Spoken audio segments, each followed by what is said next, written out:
I will never forget when I started in hospice and I walked into this crowded hospital room, so many family members, and there was a 17-year-old in the bed in a comatose state, and his name was Cedric, and his mom was standing right there, and she just hugged me, and I didn't know what to say, right? It was very overwhelming, it was shocking, and I just said, "Just tell me a little bit about Cedric.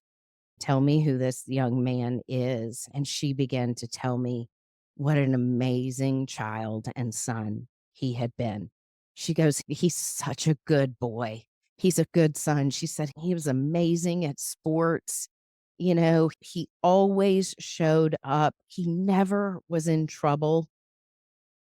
He's been such a good son." And he had stage 4 pancreatic cancer, which it's a terminal diagnosis and the disease progression is fast. But I mean, he was 17 years old, this kid, and handsome. And she just said, "We don't know why, but he's been so good. It doesn't make sense why God is taking him." And I remember sitting down with them, and I remember his energy just standing with me. I remember he was not in his body. I remember seeing him and who he was, and then having his spirit there, which was powerful. And I could feel it in the room.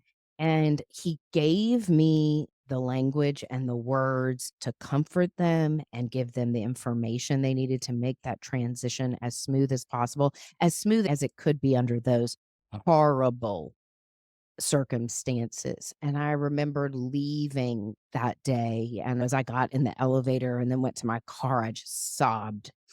And it was like these tears of what sadness, grief, and loss feels like, and also what the infinite feels like.